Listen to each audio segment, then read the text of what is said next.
Syria, and the rise of Islamic State. Impact of the War on Terror.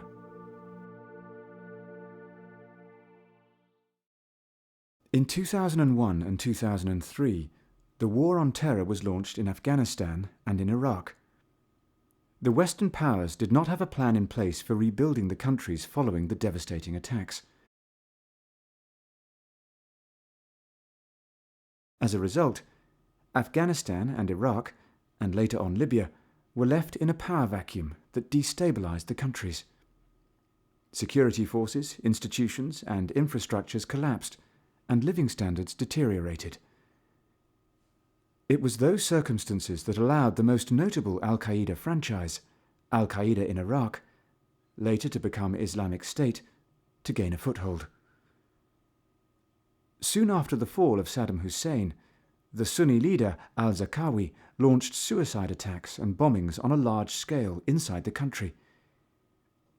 He found recruits amongst the people who had suffered as a result of the war, and he took advantage of the flow of volunteers who came to help resist the US-led coalition, and his army grew.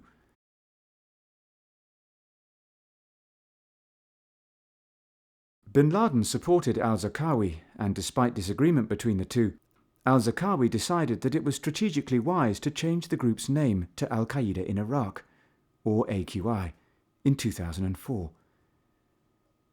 Bin Laden criticized AQI for attacking Iraq's Shia population. He reminded al-Zarqawi that their common enemy was the West, and to embrace both Shias and Sunnis according to his view of a caliphate that included all Muslims. In 2006, the conflict between Bin Laden and al-Zarqawi escalated, and the latter changed his group's name to Islamic State in Iraq, or ISI. However, for the time being, it still remained under Al-Qaeda's umbrella. Al-Zarqawi was assassinated in an attack by US fighter jets in 2006. In 2011, when the US withdrew from Iraq, the sectarian friction escalated. Shia Prime Minister al-Maliki excluded Sunnis from power, and they were increasingly exposed to attacks. Some of the many unemployed from Saddam's army now turned to ISI. The conflict deepened, and with a lack of resolution, attitudes hardened and paved the way for Islamic State to grow into a dominant militant force. The new leader, al-Baghdadi, was committed to fight the Sunnis' cause and to establish a purist Sunni Islamic State by whatever means, taking territory first in Iraq, then in Syria.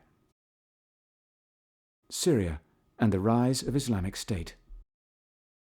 In 2011, during the civil unrest in Syria, al-Baghdadi dispatched one of his commanders, Syrian-born al-Julani, to fight Assad's forces.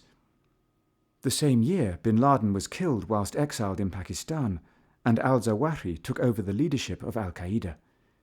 Meanwhile, al-Julani gained support amongst the Syrian rebel forces, and in 2012 he formed the anti-government group al-Nusra.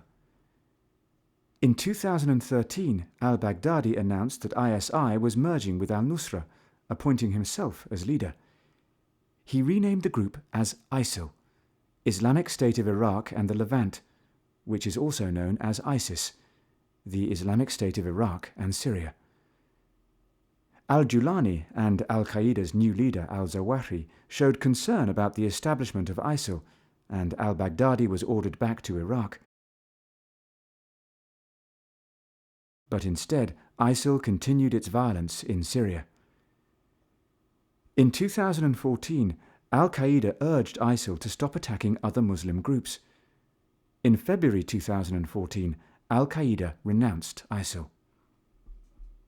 Since then, Al-Qaeda, the al-Nusra Front, and other rebel groups have generally fought ISIL, although the lines are blurred as there is also evidence of cooperation between al-Nusra and ISIL in some localities. Whereas ISIL consists of mainly foreign fighters, as was the case with the Arab resistance fighters in Afghanistan in the 1980s, the Al-Qaeda-backed al-Nusra Front comprises mainly Syrians.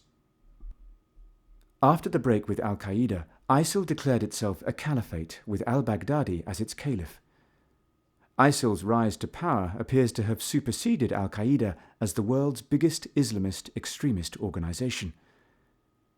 Islamist groups increasingly claim to be linked to ISIL instead of Al-Qaeda. The Nigerian-based Boko Haram, for instance, changed its allegiance from Al-Qaeda to ISIL in March 2015. Several Libyan resistance groups have also pledged loyalty to Islamic State. Individual attackers, commonly known as lone wolves, have likewise begun to claim ideological sympathy with ISIL. Whereas the January 2015 attack on Charlie Hebdo was attributed to a branch of Al-Qaeda, Al-Qaeda in Yemen, the French and Belgian citizens who carried out the Bataclan atrocities in Paris later in the year claimed allegiance to ISIL. ISIL has become the focus of attention for politicians and the media, as was the case for Al-Qaeda at the time after 9/11.